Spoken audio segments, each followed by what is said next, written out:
Hello mga kalabs! Mahilig ka ba sa coconut macarons at mahilig ka din sa brownies? Ngayon, pwede na natin siyang pagsabayin.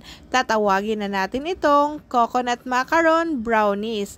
At ito ang kanyang mga sangkap. Meron tayo ditong 1 bar or 1 cup na butter or margarine. So kung nagtaka kayo, iba na naman yung aking paglutuan kasi nasira yung puti. Tapos pinalitan ko siya. Buti na lang, meron pa akong extrang butin. Then, nilagyan ko siya ng sugar. Tapos, i-melt lang natin yan. At nilagyan ko siya ng chocolate bar. Bittersweet yung gamit kong chocolate bar para hindi masyadong mapait at hindi rin masyadong matamis. Then, nilagyan ko siya ng desiccated coconut. 2 3/4 cup na desiccated coconut. So, i-mix lang natin ito. So, parang gumagawa din tayo ng macarons at brownies. So, same lang ito. Then, nilagyan ko siya ng 4 pieces na whole eggs. Large ang kanyang sukat. At naglagay tayo dito ng 1/2 can ng condensed milk. 1/4 teaspoon of iodized salt. 1 teaspoon of vanilla. Then, i-mix lang natin ito.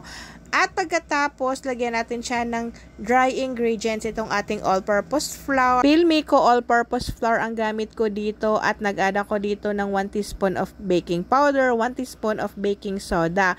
Then, isift natin ito para mawala yung kanyang mga lumps at nag-add pa ako dito ng 1/4 cup of cocoa powder. Then, i-mix lang natin ito ulit. At while nag-mix ako dito at nag-prepare sa ating mga ingredients, ay naka-preheat ng ating oven ng 180 degrees Celsius.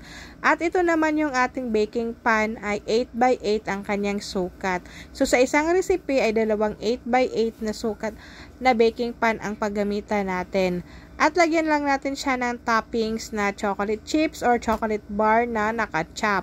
At i-bake natin ito na sa 180 degrees Celsius 20 to 25 minutes. So, after 25 minutes, ay luto na itong ating coconut macarons brownies. At kung natapos nyo itong ating video, paki-comment naman sa inyong lugar para gagawa pa tayo ng marami pang video.